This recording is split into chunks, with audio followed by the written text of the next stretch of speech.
চলুন বন্ধুরা, আজকের চটপট রাতের ডিনার অথবা বাচ্চাদের স্কুল টিফিনের জন্য পারফেক্ট হেলদি এবং টেস্টি একটা রেসিপি আপনাদের সঙ্গে শেয়ার করে নিই। আজকের আমি বানিয়ে দেখাবো গমের আটা দিয়ে দুর্দান্ত স্বাদের এইরকমই লোভনীয় রেসিপি। আর তার সঙ্গে বানিয়ে দেখাবো এইটা দিয়ে খাওয়ার জন্য একটা উপযুক্ত চাটনি বা রায়তা বলতে পারেন, সেটাও বানিয়ে নেব। তো বেশি দেরি না করে চলুন রেসিপিটি শুরু করা যাক।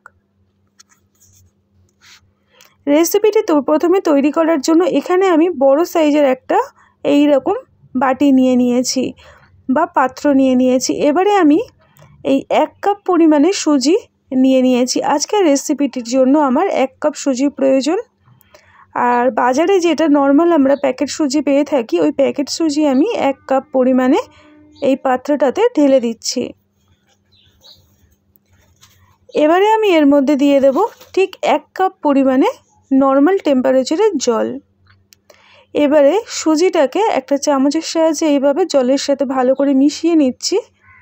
নিয়ে এটাকে নরম হওয়া পর্যন্ত ঢাকনা দিয়ে সাইডে রেখে দেব।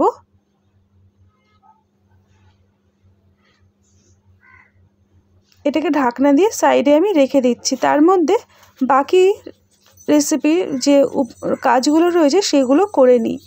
এখানে আমি নিয়েছি বেশ কিছুটা পরিমাণে পেঁয়াজ কুচো। পেঁয়াজগুলোকে একদম এই রকম ছোট্ট ছোট্ট করে টুকরো করে কেটে নিয়েছি। এখানে আমি দুটো বড় সাইজের পেঁয়াজ নিয়েছি। এবারে আমি এখানে দিয়ে দেব 1/2 চামচ পরিমাণে কাশ্মীরি রেড চিলি পাউডার, ঝালের জন্য খুব সামান্য পরিমাণে লাল লঙ্কার গুঁড়ো, আর 1 চামচ পরিমাণে ভাজা মশলা। ভাজা মশলা বলতে জিরে, ধনে আর শুকনো লঙ্কা একসঙ্গে গুঁড়ো করে রেখেছিলাম। এবার সমস্ত উপকরণ দিয়ে পেঁয়াজের সাথে খুব ভালো করে মিশিয়ে নিচ্ছি। আর এখানে একটাই উপকরণ বাকি আছে, সেটা হলো লবণ। লবণটা এখন দিলে পেঁয়াজ থেকে জল ছেড়ে দেবে, তাহলে কিন্তু একদম ভালো লাগবে না, পেঁয়াজটা খুবই নরম হয়ে যাবে। তো এই রকমভাবে ম্যারিনেট করে রেখে দেবো। আর লবণটা যখন আমি লাস্ট ফিনিশিং ব্যবহার করব তখন দিয়ে দেবো। এবারে এটাকে সাইডে রেখে দিলাম। তার মধ্যে সুজিটাকে নিয়ে ফিরে এলাম। 2 থেকে 3 মিনিট সুজিটাকে জলে দিয়ে ভিজিয়ে রেখেছিলাম। দেখুন কত সুন্দর নরম হয়ে গেছে। এবারে আমি এর মধ্যে বেশ কিছু উপকরণ অ্যাড করছি, সেগুলো একটু ভালো করে লক্ষ্য করলে বুঝতে পারবেন।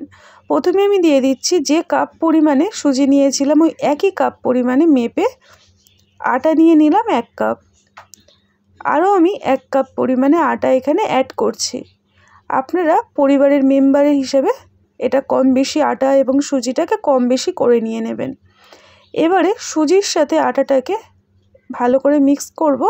তার জন্য আমি দিয়ে দেব, এখানে আমি 1 কাপ পরিমাণে জল নিয়েছি।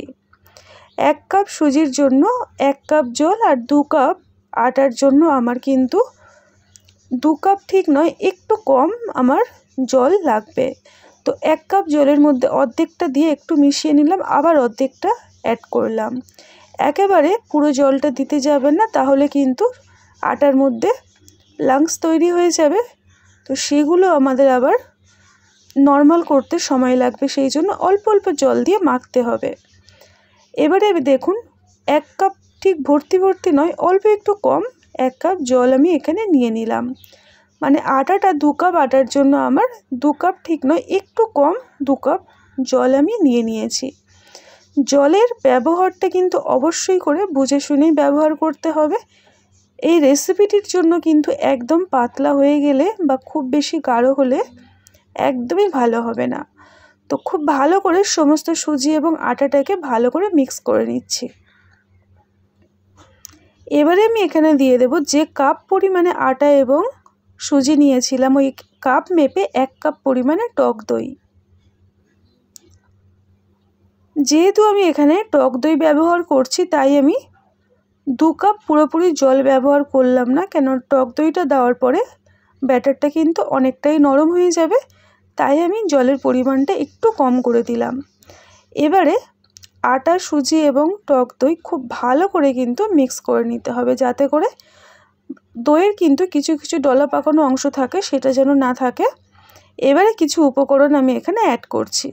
প্রথমে এখানে ঝালের জন্য কাঁচা লঙ্কা কিছুটা দিয়ে দিচ্ছি। লঙ্কাটা আপনারা কম বেশি করে নেবেন। যদি বাচ্চাদের জন্য করেন তাহলে কিন্তু লঙ্কাটা দেওয়ার কোনো দরকার পড়বে না। তারপরে আমি একটা বড় সাইজের পেঁয়াজ মিহি করে কুচিয়ে নিয়েছিলাম, সেটা দিলাম। আর দিয়ে দেবো এখানে গাজর গ্রেট করা, একদম মিহি করে ভালো করে গাজরটাকে গ্রেট করে নিয়েছি। আর আলু দেখুন, একটা আমি মিডিয়াম সাইজের আলু এই রকমভাবে গ্রেট করে নিয়েছি। আজকের আমি রেসিপিটির জন্য এই উপকরণ ব্যবহার করলাম। আর নিয়ে নেবো একটা মিডিয়াম সাইজের টমেটো, এরকম ছোট্ট ছোট্ট করে টুকরো করা।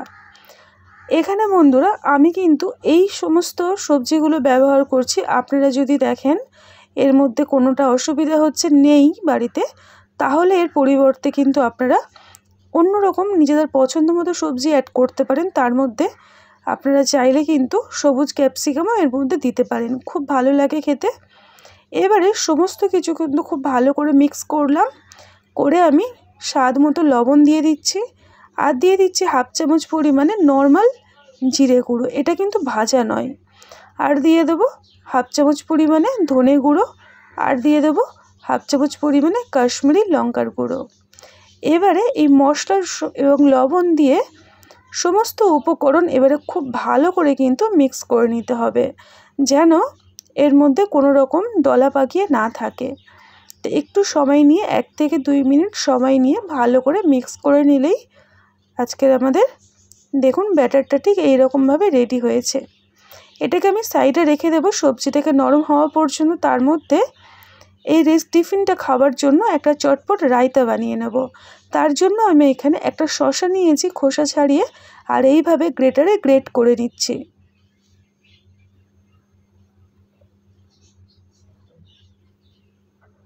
শসাটা আমার গ্রেটারে গ্রেট করা কিন্তু হয়ে গেছে। এবারে গ্রেটারটাকে সরিয়ে দিলাম, আর এর মধ্যে আমি এবারে কিছু উপকরণ অ্যাড করব। যেমন সবার প্রথমে আমি দিয়ে দিচ্ছি 1 কাপ পরিমাণে টক দই, আর দিয়ে দেবো স্বাদ মতো লবণ, আর দিয়ে দেবো অল্প একটু চাট মশলা, আর দিয়ে দিচ্ছি ভাজা মশলা। ভাজা মশলা বলতে জিরে, ধনে এবং শুকনো লঙ্কা একসাথে ভেজে গুঁড়ো করে রেখেছিলাম। এবারে সমস্ত উপকরণ খুব ভালো করে মিক্স করে নিচ্ছি এইভাবে। আজকের আমাদের চটপট রায়তা একদম রেডি হয়ে গেল। এটাকে সাইডে রেখে দেব। তার মধ্যে যে ব্যাটারটা গুলে রেখেছিলাম ওটাকে নিয়ে চলে এলাম। আপনাদেরকে একটু দেখাচ্ছি কত সুন্দর নরম হয়ে গেছে। সবজির থেকে জল ছেড়ে দিয়েছে যেহেতু লবণ দিয়ে রেখেছিলাম, এবং ব্যাটারটা কিন্তু অনেকটাই আরও নরম হয়ে গেছে। তো আজকের রেসিপিটির জন্য আমার কিন্তু ব্যাটারটা একদমই রেডি। সবার শেষে আমি এখানে দেখুন অল্প একটু ইনো দিয়ে দিলাম, আর দিয়ে দিলাম 1 চামচ পরিমাণে জল। যেহেতু এই খাবার সোডা বা ইনো সেটা অ্যাক্টিভেট হওয়ার জন্য জলটা অ্যাড করলাম। এবারে কিন্তু আর এটাকে আমি আর রেস্টে রাখবো না, এটাকে খুব সুন্দর করে ভালো করে গুলে নিচ্ছি, সবার সাথে মিশিয়ে নিলাম। এবারে এটাকে চটপট রেসিপিটি তৈরি করে নেব। খাবার সোডা অথবা ইনো দেওয়ার পরে কিন্তু বেশিক্ষণ রাখতে হবে না, রাখলে কিন্তু টেস্টটা একদম নষ্ট হয়ে যাবে। তো আমি এবারে এটাকে তৈরি করে নেব। তার জন্য আমি এখানে একটা ফ্রাই প্যান বসিয়ে দিয়েছি, আর এর মধ্যে আমি দিয়ে দিচ্ছি 1 চামচ পরিমাণে রিফাইন তেল। দিয়ে তেলটাকে খুব ভালো করে গরম করে নিয়ে তারপরে আমি এখানে 1.5 হাতা পরিমাণে আগের থেকে যে ব্যাটারটা রেডি করে রাখলাম ওটাই দিয়ে দিলাম। এই রেসিপিটি কিন্তু খুব বেশি মোটা হবে না বা একদম গোলা রুটির মতো পাতলা হবে না, মাঝারি একটা থিকনেস থাকতে হবে। এবার এই হাতার সাহায্যে চারিদিকটা এভাবে একটু ছড়িয়ে দিচ্ছি, আর একটু ভালো করে লক্ষ্য করলে বুঝতে পারবেন মাঝখান থেকে কি সুন্দর জালি জালি হয়ে যাচ্ছে। আর আগের থেকে যে পেঁয়াজটা রেডি করে রেখেছিলাম, এখন আমি এর মধ্যে স্বাদ মতো লবণ দিয়ে দিচ্ছি।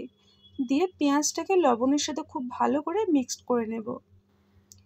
পেঁয়াজটা আমার রেডি হয়ে গেল। এবারে এই পেঁয়াজ নিয়ে আমি যে ব্যাটারটা আমি দিয়েছি তার উপরে কিন্তু এইরকম পেঁয়াজটাকে হাতের সাহায্যে ছড়িয়ে দিতে হবে। পেঁয়াজের পরিমাণটা আপনারা কিন্তু কম বেশি করে নিতে পারেন, তবে একটু বেশি পরিমাণে হলে কিন্তু দারুণ খেতে হয়। এবারে আমি এটাকে বেশ কিছুক্ষণ কম আঁচে ঢাকনা দিয়ে রেখে দেব, যতক্ষণ না ওপরের অংশটা বয়েল হচ্ছে। ওপরের অংশটা বয়েল হয়ে গেছে, ঢাকনাটা আমি খুলে দিয়েছি। দিয়ে খুব সামান্য পরিমাণে তেল এইভাবে ওপরে গায়ে গায়ে পেঁয়াজের গায়ে লাগিয়ে দিচ্ছি। খুব সামান্য তেলে কিন্তু রান্না হয়, সেই কারণেই বলা হয়েছে হেলদি অ্যান্ড টেস্টি। তবে দুর্দান্ত স্বাদ হয়। একবার হলেও এইরকম করে বানিয়ে দেখার অনুরোধ রইল। বাড়ির ছোট থেকে বড় সবাই কিন্তু খুবই খুশি হয়ে খাবে। একটা পিঠ আমার হয়ে গেছে, উল্টে দিলাম। আরেকটা পিঠ একটু সেঁকে নেব। আপনারা চাইলে কিন্তু কোনো রকমভাবে না উল্টেই সার্ভ করে নিতে পারেন। দেখুন কত সুন্দর হয়েছে। তো একই রকম পদ্ধতিতে আমি তেল গরম করে তার মধ্যে 1.5 হাতা পরিমাণে ব্যাটার দিয়ে দিলাম। ব্যাটারটাকে দেওয়ার পরে চারিদিকটা এইভাবে স্প্রেড করে দেব। এবারে আমি এখানে দিয়ে দেব আগের থেকে যে পেঁয়াজটা রেডি করে রেখেছিলাম, ওই পেঁয়াজ চারিদিকটা এইভাবে ছড়িয়ে দিচ্ছি। পেঁয়াজটাকে দেওয়ার পরে যেহেতু যখন দেখবেন ওপরের অংশটা নরম তখনই কিন্তু পেঁয়াজটাকে দিয়ে দিতে হবে। অল্প একটু সামান্য রিফাইন তেল দিয়ে ওপর থেকে ছড়িয়ে দিলাম আর খুন্তির সাহায্যে এইভাবে পেঁয়াজগুলোকে ভালো করে সেট করে দিলাম। ঢাকনা দিয়ে রাখবো বেশ কিছুক্ষণ কম আঁচে। ঢাকনাটাকে খুললাম, ওপরের অংশটা খুব ভালোভাবে বয়েল হয়ে গেছে। এখন আমি এটাকে উল্টে আরেকটা পিঠ একটু সেঁকে নেব। তো ঠিক একই রকম পদ্ধতিতে দেখুন একটা পিঠ আমার সেঁকা হয়ে গেছে, এটাকেও আমি তুলে নেব। এতটা নরম এবং টেস্টি খেতে হয় যে আপনারা না বানালে কিন্তু খুবই মিস করবেন। এবারে পেঁয়াজটাকে দেওয়ার পরে কিছুটা চিলি ফ্লেক্স ঝালের জন্য ওপর থেকে দিয়ে দিলাম। আগের দুটোতে দিলাম না, কারণ ওটা বাচ্চাদের জন্য করছি আর এটা কিন্তু বড়রা খাবে, তাই আমি কিছুটা পরিমাণে চিলি ফ্লেক্স অ্যাড করলাম। করে খুব ভালো করে খুন্তির সাহায্যে সেট করে ঢাকনা দিয়ে রেখেছিলাম। ঢাকনাটা খুলে আমি একটা পিঠ উল্টে নামিয়ে নিচ্ছি। তো আজকের আমাদের খুবই হেলদি অ্যান্ড টেস্টি এবং ইজি একটা রেসিপি চটপট তৈরি হয়ে গেল। নাস্তা বলতে পারেন বা ডিনারের রেসিপি বলতে পারেন। রেসিপিটি যদি আপনাদের ভালো লেগে থাকে একবার হলেও চেষ্টা করতে পারেন এইভাবে। আপনাদের কেমন লাগলো সেটা কিন্তু অবশ্যই জানাবেন। দেখা হচ্ছে নতুন একটা রেসিপি নিয়ে। টাটা।